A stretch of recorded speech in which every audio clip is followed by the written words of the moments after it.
Ready start.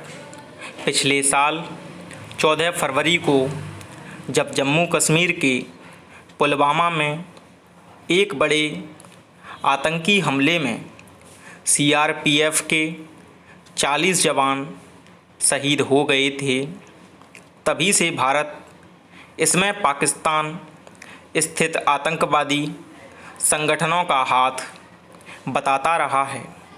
लेकिन जब भारत की ओर से इस तरह के सवाल उठाए गए, पाकिस्तान ने रटे रटाए तरीके से आरोपों से इनकार कर दिया।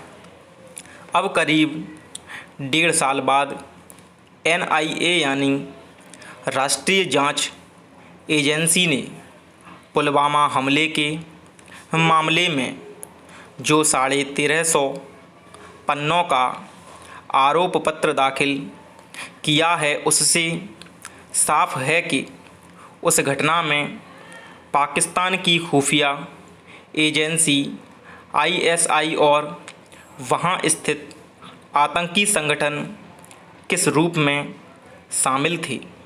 आरोप पत्र के मुताबिक आईएसआई ने जहां पाकिस्तानी संस्थाओं के जरिए आतंकियों को भारतीय सीमा में घुसपैठ करने में मदद की थी, वहीं जैश-ए मोहम्मद के सरगना मसूद अजहर ने अपने भतीजे को साजिश रचने के लिए भारत भेजा था। 19 आतंकियों को आरोपी बनाया गया है, जिसमें 7 गिरफ्तार हैं, 6 को भगोड़ा घोषित किया गया है और 6 की मौत हो चुकी है। एनआईए ने जिन अन्य कई बातों को आरोप पत्र में दर्ज किया है, उससे यही जाहिर होता है कि इस हमले की साजिश का सिरा सीधे पाकिस्तानी ठिकानों से काम करने वाले आतंकी संगठनों और उनके संरक्षकों से जुड़ा है। पूर्ण विराम पैराग्राफ। दरअसल पुलवामा हमले की शुरुआती जांच के आधार पर भारत की ओर जो आशंका जाहिर की गई थी, एनआईए ने अपनी जांच के आधार पर तैयार आरोप पत्र में उनकी एक तरह से पुष्टि ही की है। अफसोस यह है कि जब भी भारत की ओर से आतंकी हमले में पाकिस्तान का हाथ होने की शिकायत की जाती है, तब पाकिस्तान अंतर्राष्ट्रीय मंचों पर अपने पीड़ित होने का रोना रोने लगता है।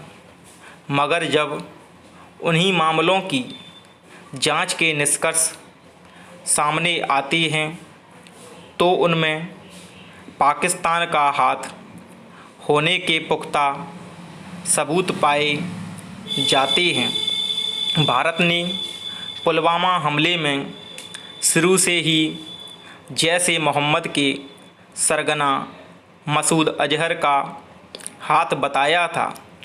पिछले साल भारत को एक बड़ी कामयाबी तब मिली जब पुलवामा हमले को आधार बनाकर मसूद अजहर को वैश्विक आतंकी घोषित करने और उस पर पाबंदी लगाने की मांग संयुक्त राष्ट्र में मान ली गई।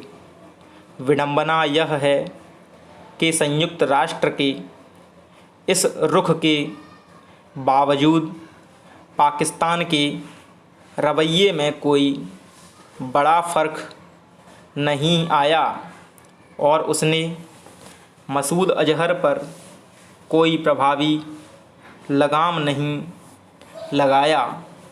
सच यह है कि भारत में आतंकवादी हमलों का मुख्य सिरा उन्हीं आतंकी संगठनों से जुड़ता है जो पाकिस्तान स्थित अपने ठिकानों से बेरोक टोक अपनी मंशा को अंजाम देते रहते हैं। पूर्ण विराम पैराग्राफ। यह हकीकत अपने आप में बताने के लिए काफ़ी है कि बिना पाकिस्तानी सत्ता संस्थानों के संरक्षण और दिशा निर्देश के आतंकी संगठनों के इतने बड़े जाल का संचालन संभव नहीं है। हालांकि समय समय पर यह सब कुछ दुनिया के सामने भी आता रहा है, लेकिन ऐसे बहुत कम मौके आए जब पाकिस्तान ने इन आरोपों की गंभीरता को स्वीकार किया। बीजिंग में हुए 9वें ब्रिक्स सम्मेलन के घोषणा पत्र में औपचारिक रूप से पाकिस्तान स्थित ठिकानों से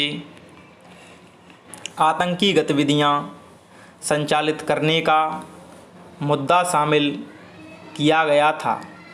इसके बाद पाकिस्तान पर थोड़ा दबाव बढ़ा था और उसने पाकिस्तान में स्थित आतंकवादी संगठनों के खिलाफ कार्रवाई का भरोसा दिया था, लेकिन उसके बाद भी इस दिशा में उसने कोई ठोस पहलकदमी नहीं की जिससे लगे कि वह आतंकवाद के खिलाफ लड़ाई में शामिल है।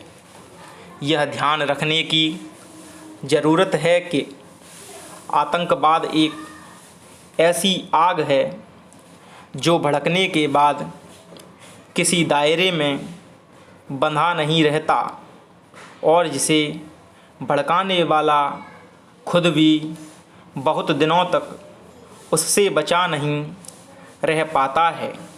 पूर्ण विराम स्टॉप। धन्यवाद दोस्तों।